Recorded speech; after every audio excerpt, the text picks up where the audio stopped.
Assalamualaikum dan salam sejahtera semua. Bila kita dijemput ke rumah seseorang, itu sebenarnya satu penghormatan yang besar kan? Ia bukan sekadar ajak-ajak makan, tapi satu tanda kepercayaan dan kemesraan. Jom, kali ini kita selami macam mana tradisi Islam kita mengangkat satu kunjungan biasa tu menjadi sesuatu yang boleh eratkan hubungan dan suburkan masyarakat kita. Mesti ada rasa macam, nak pakai baju apa ya? Berapa lama patut duduk sana? Lagi-lagi kalau kita tak biasa dengan budaya tuan rumah.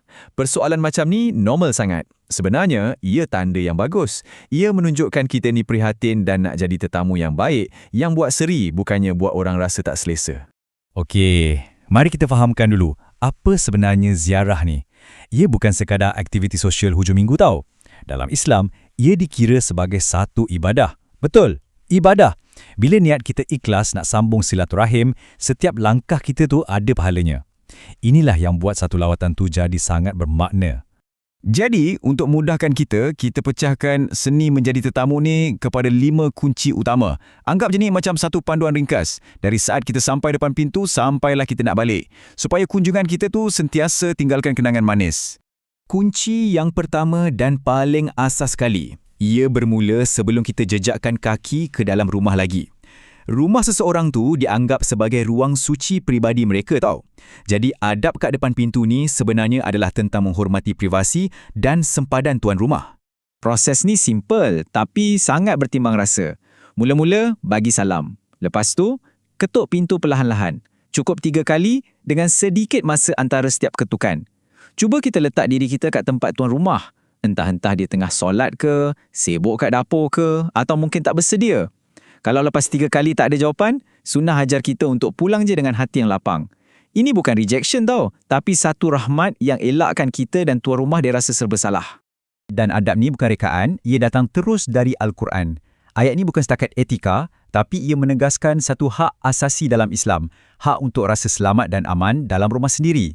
Jadi bila kita minta izin, kita sebenarnya tengah menjaga kehormatan ruang pribadi mereka. Okey, dah dapat kebenaran masuk. Sekarang kita ke kunci kedua. Tenaga dan aura yang kita bawa masuk ke dalam rumah tu, semuanya bermula dengan ucapan dan air muka kita. Cuba kita fikirkan sejenak. Best kan? Ucapan pertama kita tu sebenarnya adalah hadiah pertama kita untuk tuan rumah. Assalamualaikum tu bukan sekadar hai, tapi ia satu doa. Kita doakan kesejahteraan untuk seluruh isi rumah. Dan bila kita iringi dengan senyuman yang ikhlas, yang dikira sebagai sedekah, automatik kita dah set satu mood yang positif untuk ziarah kita. Okey, sekarang kita dah berada di dalam rumah. Ini bahagian yang paling menyeluruh. Adab kita sepanjang kita berada di sana. Kunci ketiga ni merangkumi semua. Dari faham jenis jemputan, cara berpakaian, hadiah, hinggalah ke berapa lama kita patut melepak. Satu benda yang penting kita kena tahu, tak semua kenduri tu sama tarafnya. Kalau kita dijemput ke majlis kahwin atau walimatul urus, hukumnya wajib kita penuhi selagi tak ada aral melintang. Sebabnya ia satu pengumuman ikatan suci. Untuk kenduri lain, ia amat digalakkan. Kalau kita betul-betul tak dapat datang, adabnya maklumkanlah pada tuan rumah awal-awal. Itu menunjukkan kita hargai jemputan mereka. Cara kita berpakaian ni cerminan rasa hormat kita pada tuan rumah, majlis dan tetamu lain, terutama yang lebih tua. Kata kuncinya mudah je, sopan. Pakai sesuatu yang selesa tapi menutup elok. Ini akan buat semua orang, termasuk diri kita, rasa lebih selesa. Kalau nak bonus, pakailah baju tradisional macam baju kurung atau kemeja batik. Mesti tuan rumah senyum lebar.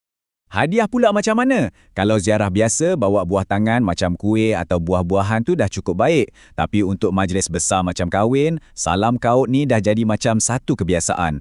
Ia bukan sekadar hadiah tau, tapi satu simbol sokongan kita. Cara praktikal kita nak bantu pasangan mulakan hidup baru atau ringankan beban tuan rumah. Ini nasihat emas. Walaupun tuan rumah cakap duduklah lama sikit, kita kena pandai-pandai baca keadaan. Kunjungan yang terlalu lama boleh memenatkan tuan rumah. Ziarah yang ideal tu biarlah sekejap tapi berkualiti, penuh dengan kemesraan. Biar tuan rumah rasa seronok dan ternanti-nanti kita datang lagi lain kali. Kunci keempat ni beralih dari adab fizikal kepada adab lisan.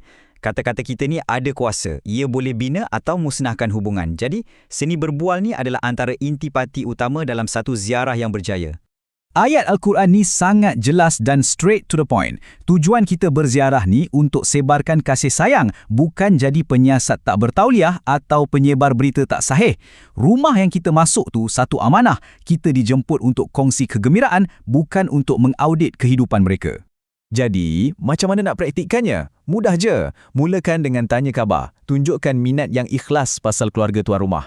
Beri perhatian lebih sikit pada orang-orang tua yang ada. Tolonglah. Elakkan terus dari topik-topik negatif atau mengumpat. Dan ingat, apa yang kita nampak atau dengar dalam rumah tu, biarlah ia kekal di situ. Itu rahsia dan amanah. Okey, dan akhir sekali, kunci kelima. Macam mana kita datang dengan beradab, macam tu jugalah kita pulang. Ini sentuhan terakhir yang akan melengkapkan kunjungan kita dan tinggalkan kesan yang mendalam. Ini mungkin hadiah yang paling bernilai kita boleh bagi pada tuan rumah. Lepas kita dah kenyang makan, dah dilayan dengan baik, sunnah ajak kita untuk doakan mereka. Doa ni tanda terima kasih kita yang paling ikhlas. Ia lebih berharga dari apa-apa hadiah pun.